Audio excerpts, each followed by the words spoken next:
The cameras flashed, the crowd froze, Yeah. and just like that, Hollywood had a new obsession. Kylie Jenner and Timothée just made a surprising decision about marriage. Yeah, it's honestly not what anyone was expecting. Welcome to StarScope Report. Join Jordan and Jamie as they uncover Hollywood drama, music industry shakeups, and viral influencer scandals. Yeah. From red carpet surprises to social media controversies, we dive deep into the stories behind the fame. And, today's deep dive is such a perfect example of that. Because what do you do when you are a billionaire who literally already owns the perfect life? Right. You actively avoid legally binding yourself to anyone else. Exactly. We are looking at why the ultimate luxury in modern Hollywood might just be like refusing to get married entirely. Because what's fascinating here is that we aren't just looking at a timeline of who is dating who. No, not at all. Yeah. We're watching a real-time collision of two completely different realities. On one hand, you have the deeply entwined, highly committed life of a modern power couple. Right. And on the other, you have this very deliberate, carefully orchestrated public relations campaign attempting to push a completely different narrative. And that is basically the core of our mission today. We are pulling from a massive stack of sources from August 2026, insider reports, celebrity news articles, and some incredibly detailed Reddit fan theories. Oh, the Reddit detectives are working overtime on this one. They really are. And we're doing this to unpack the fiercely guarded relationship between Kylie Jenner, who is 28, and Timothée Chalamet, who is 30. We want to look way past the paparazzi flashes to understand the anatomy of a modern celebrity power couple. And the behind-the-scenes mechanics of public relations, too. Plus, what this specific relationship tells us about the changing nature of marriage for the ultra-wealthy. Yeah, it's a phenomenal case study. We're looking at family dynamics, the machinery of fame, and the absolute necessity of setting personal boundaries when, your entire life has been monetized for public consumption. Which means that even if you don't typically follow celebrity news, this deep dive matters. When you, the listener, are casually scrolling your news feed and you see multiple magazines reporting the exact same story. Like word for word, basically. Yes, word for word. You aren't just seeing organic news. You are often seeing the invisible hand of a publicist. And today, we are going to show you exactly how that invisible hand works. But if you're loving these Hollywood twists, make sure you're subscribed because we've got even crazier stories ahead. We really do. But we should probably start by grounding ourselves in the reality of their relationship, right? Because the contrast between what they're actually doing and what their PR teams are saying is, well, it's jarring. Oh, totally. So based on the sources, they met back in early 2023.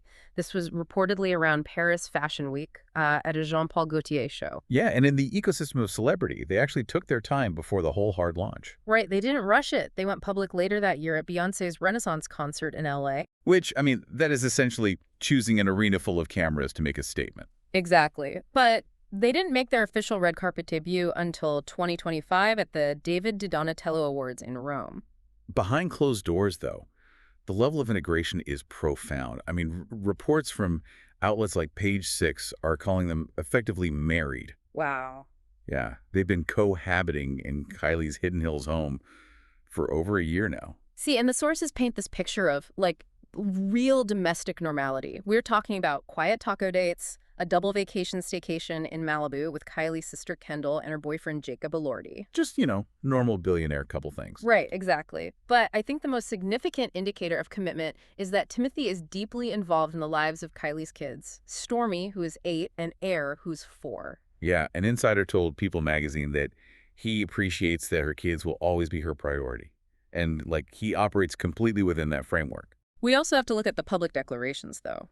While they fight for privacy, Timothée has been remarkably unambiguous about his commitment when he does choose to speak. Oh, for sure.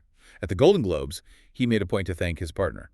Right, and then at the Critics' Choice Awards, after winning Best Actor, he explicitly called Kylie his partner of 3 years. He actually called her our foundation and stated he couldn't do this without her.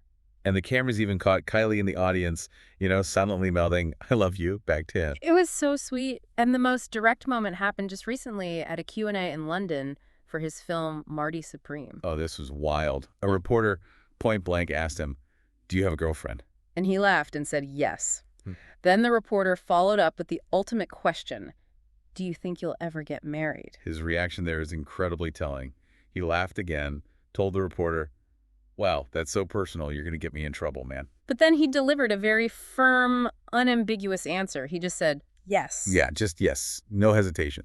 Okay, so let's unpack this, because this is where the narrative really splinters. This relationship looks like a swan, gliding smoothly and perfectly unified above the water. But underneath, there is some furious paddling going on. Exactly. I'm looking at these identical headlines from August 2026, and I'm honestly lost. If they are living together, acting as a blended family, and he is publicly declaring her his foundation and saying yes to marriage. Why did August bring a massive, coordinated flood of articles insisting they have no plans to rush an engagement? Right. Why would a PR team intentionally dump cold water on a happy relationship? But wait till you hear what came next, because the PR pushback is insane. It really is. To understand why that happened, we have to look at the mechanics of the digital ecosystem that surrounds them. The internet sleuths. Exactly. Specifically, the r/KUWTK Reddit community and the wider landscape of internet blind items. The fans on Reddit noticed a very specific sequence of events that basically triggered this PR panic. It started with Dumois, right? Yes, the popular gossip account Dumois had recently posted a Q&A. And for anyone listening who might not be familiar, Dumois operates like a modern crowdsourced gossip column on Instagram. Right. Followers submit anonymous tips, and Dumois publishes them. And in this instance, when asked what celebrity rumor Dumois hoped was true, the account answered, Timmy and Kylie being secretly engaged. But crucially, Dumois also added that they were on the fence about whether it had already happened. Oh, wow. So that is the spark that lights the fire. Totally. In the celebrity gossip world, a hint from Dumois is magnified instantly by Reddit and TikTok. The rumor that they were already secretly engaged started spreading wildly. Which forces the PR machinery to intervene. This sudden influx of articles in People and Archamax using the exact phrase "they aren't rushing anything" is not a coincidence. Not at all. It is what PR professionals call a narrative correction. How does that actually work behind the scenes, though? I mean, how do you get two competing publications to print the exact same sentence on the same day? It comes down to access journalism. A high-powered celebrity publicist will contact editors at friendly publications. Oh, like a trade. Exactly. The publicist will offer them an exclusive quote or confirmed detail, perhaps a promise of future access to a beauty launch or a movie premiere. But the condition is that the publication must run the pump the brakes story using the specific messaging the PR team provides. Wow, so that is why you see identical phrasing like no plans to rush an engagement across multiple platforms simultaneously? Yes, they are trying to kill that specific secret engagement rumor before the paparazzi swarm them looking for a ring. So if we know this sudden we're not rushing narrative didn't come from the couple themselves, we have to ask who has the power and the motive to orchestrate a media blitz of this scale. And in that family, all roads lead to Kris Jenner. Yeah, you cannot analyze the narrative control of a Jenner without examining the matriarch's influence. Kris Jenner built an empire by turning private family moments into highly lucrative public spectacle. Right, and our sources from July 2024 highlight some serious friction regarding that exact business model. Because Kris reportedly had big plans for this relationship, she wanted Kylie to, quote, nurture the relationship, but also to leverage it on the Kardashians' reality show. Because in their world, relationships are storylines, storylines are ratings, and ratings are revenue. The pressure to monetize a high-profile romance has to be immense, but Kylie pushed back hard. Oh, she did. She outright refused to put any ultimatums on Timothée to appear on camera. The source noted that Kylie was fighting Kris because she wanted to keep them as normal a couple as possible and absolutely refused to make their relationship a spectacle for the show. Which demonstrates incredible boundary setting from Kylie. I mean, she grew up inside a machine that devours privacy for profit. And she is actively building a firewall around this specific part of her life. But then we get a massive plot twist. Fast forward to April 2026. A source leaks to the Daily Mail that Timothée does want to propose, but Kylie is the one rejecting the talks. And that's not even the wildest part, because the most shocking detail in that report is that Timothée, who reportedly calls the Kardashians his second family, has been going to Kris and Kendall behind the scenes to seek advice on how to change Kylie's mind. Yeah, that detail fundamentally changes how we view the internal dynamics of this group. I have to push back on this, though, because it feels a little too convenient. Kylie fought tooth and nail to keep Kris out of her relationship to protect her privacy. Right. So are we actually supposed to believe a close confidant of Timothée just happened to call up the Daily Mail to reveal private strategy sessions with his girlfriend's mother? It does sound suspicious. Right. Is this a genuine slip from a rogue friend? Or is this Kris Jenner strategically leaking information to the press to gently pressure Kylie in public? That is the million-dollar question about the origin and intent of celebrity leaks. In that upper echelon of fame, very little leaks by accident. Yeah, it's all calculated. Often, these leaks are what we call trial balloons. A manager or a matriarch will plant a story to see how the public and the family members involved react to the idea. So it could be a highly calculated move to nudge Kylie toward the altar by making Timothée look like the eager romantic hero? Regardless of whether it is a genuine leak from Timothy's camp or a managed trial balloon from Kris Jenner's camp, it exposes a profound tension. Timothée seems to be leaning into the family structure, seeking their counsel and treating them as a traditional support system. Meanwhile, Kylie is actively trying to insulate her romantic life from the very machine she knows all too well. She knows exactly what happens when that machine gets its hands on a wedding. It stops being a marriage and immediately becomes multi-platform content. Which leads us to the core question. If Timothée wants it, and Kris Jenner desperately wants it, why is Kylie Jenner saying no? Stay tuned and hit that subscribe button so you don't miss what's coming next, because Kylie's actual reasoning is fascinating. It really is. The sources provide a very direct answer to that. Kylie reportedly told Timothée, when couples get married, things usually start to go downhill. Wow. That is such a raw, honest admission. And looking at her history, you can see exactly why she feels that way. Oh, absolutely. She has been through highly publicized, very messy breakups before, most notably with Tyga and with Travis Scott, the father of her children. The scrutiny on those relationships was just relentless. Furthermore, she is currently in a very protective, peaceful era of her life. She went on the Chloe in Wonderland podcast and stated that she has never been happier. She feels all the stars are aligning, and she finally has surrounded herself with the right people. And when you have finally achieved that level of peace after a decade of chaos, the idea of changing the variables is terrifying. The Reddit fans brought up some fascinating cultural commentary on this exact point. They didn't just look at Kylie's past, they looked at the entire family's history. Right, the bigger picture. They pointed out that almost all the women in Kylie's family have a history of highly traumatic, incredibly public divorces. Kim, Chloe, Courtney, their uncoupling processes were broadcast to the entire world. The generational trauma aspect is impossible to ignore here.